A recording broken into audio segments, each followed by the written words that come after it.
everyone, welcome. Today from Motoring Middle East, we're checking out the new Volkswagen Touareg, which is all new for 2019 on a brand new platform that actually shares quite a few illustrious mates, including the Lamborghini Urus, Porsche Panamera, and so on. Let's take a closer look and see what Volkswagen have done. So what have we got for the new Touareg? Well, there are two different engines. There's a 2-litre turbo, which I imagine is a GTI-based engine, turbocharged, of course, does about 204 horsepower.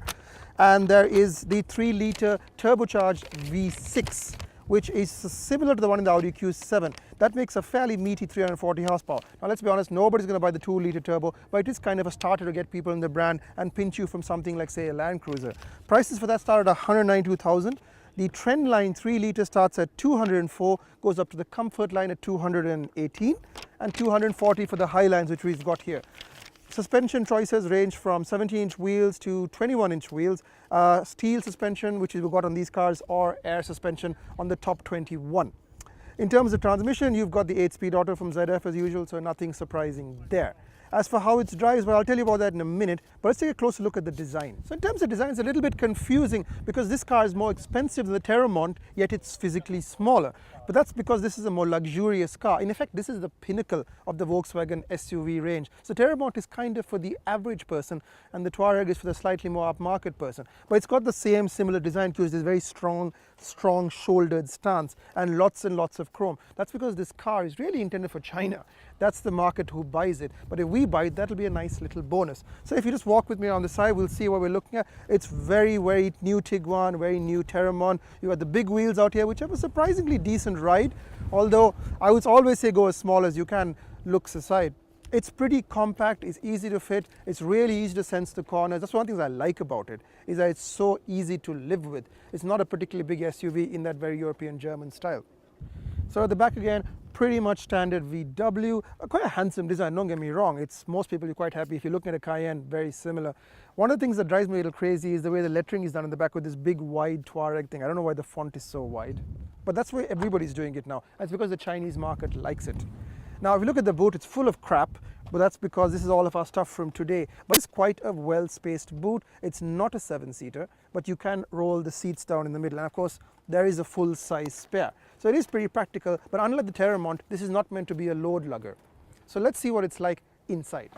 So, quite a spacious exterior, plenty of good headroom. Again, if you're over 5'10", 5'11", it could be a little bit of a struggle. We've got a full-length panoramic sunroof, but it is the expensive version. No rear seat entertainment. It's pretty comfortable. These are the Ergo Comfort seats. They've got 2 cup holders here. You've got a digital display here, which has your air conditioning controls. There's no USBs at the back, which is something that I thought Volkswagen kind of have at this point. There's some luggage nets here, and there's not a lot to do, but it is a comfortable place to be. And it's got the same side vents here that I've liked from the previous Touareg. But the real story is with the interior, because that's what's going to sell this car. So let's get into the driver's seat and see what it's like. So, big story with Touareg. The way it drives is kind of perfunctory, because this isn't really a driver's car. It's more of a family car with a lot of luxury gadgets. And what luxury gadgets? Look at this screen. You've got a 12-inch, so you have 15-inch screen here and a 12-inch screen here. And total, it's 23 inches. This is basically a laptop display from years and years ago. So the start button's down here, and then it pulls up this gorgeous pair of displays once I get it set down. Touareg has moved away from being an off-road car. They don't really have a low-range gearbox anymore. It's got a very basic off-road system. But this makes sense because they want you to be dazzled by this technology, and it's really easy to use. This screen is the same one that you've seen in various Audis and Volkswagens over the years. It's pretty straightforward. All of it works once we figure out how to change the doors. Doors are all open. But if you look here, this is everything. This is so simple to use. You've got this massive display. Once I say simple to use, I immediately get it wrong. So everything here is like 2-finger easy. You can just slide it over like this and select like this. And then you've got hard sort of fixtures at the top for radio, telephone, media, vehicle, and so on. So if you want me to run through them very quickly, you've got AC on the bottom, so this is always there. You've always got the AC, and look how beautifully animated it is as well. So easy to live with. This button always takes you to the main home, or just like an iPhone. The AirCon is on Eco, of course.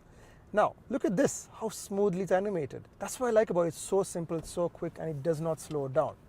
So, back on me. This is more important. Look at this. So, navigation is, of course, Google Earth. So you can just rotate it, zoom in, very simple. It's also 3D if you wanted to. We're out in the middle of nowhere, of course. radio, all your stations and all that. Ooh. Actually, one thing I like that VW have done, they've put a physical volume knob. It is so easy to go with the touch one, but they've actually gone with a physical roller, and it's quite nice. Detentors will got a nice feel to it, and you can press it to change audio on and off.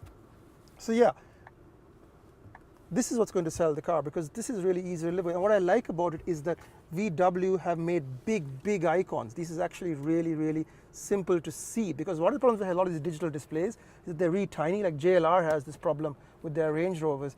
You're absolutely straining your eyes to see them. Whereas with this one, anybody. However, they've added too much information. If you look at this, for example, why do I need to know the oil level? Vehicle status, that makes sense. Oil level, TPMS, but I just don't need to know that.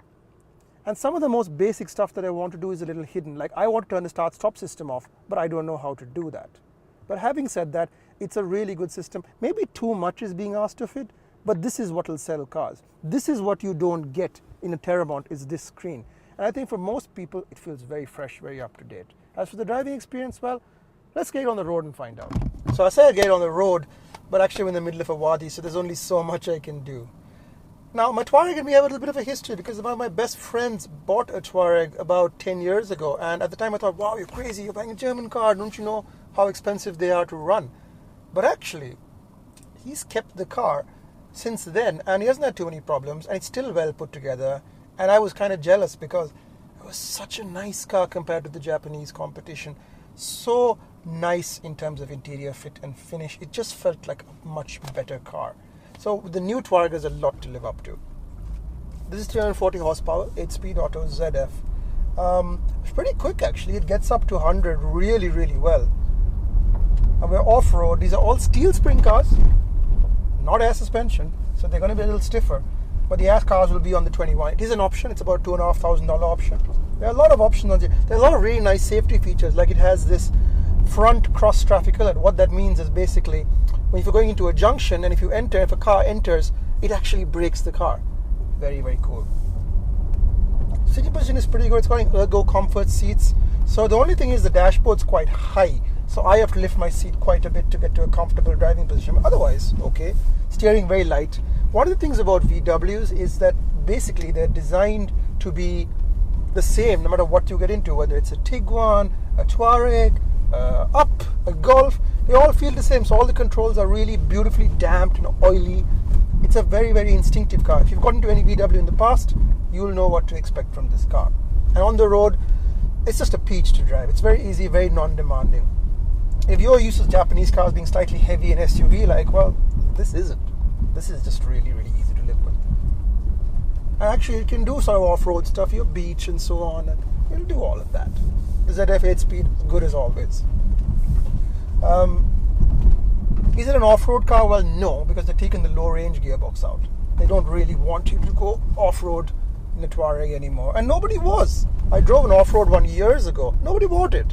So this is more of a car that goes to the mall. I can handle the occasional rutted track like this one. And for that, it's perfectly fine. Stereo is great. That's what really matters. Is the aircon good? Is the stereo good? Yeah, those are good. This electronic screen right here. Who says electronic screen?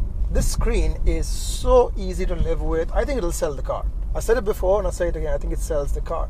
It's just such a nice feature. Now, is it a reason to buy the car? Well, it just makes all the functions very intuitive. Is it the very best screen I've ever done? I don't know about that, but it's a good effort. Oh, and I hate this ZF, the monostable. I hate this. It's just like you never quite know what gear you're in. Is it in reverse now? Oh, and the rear screen is a bit grainy when you're reversing. But actually,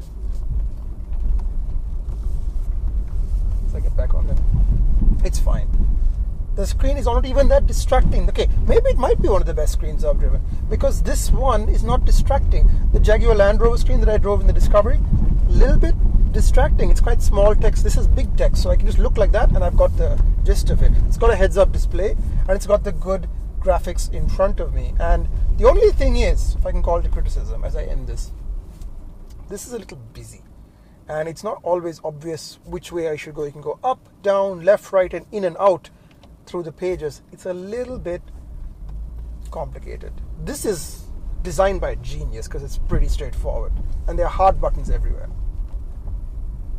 I like it. I think the new Touareg will get VW back, because for the last few years they've had cars that are just,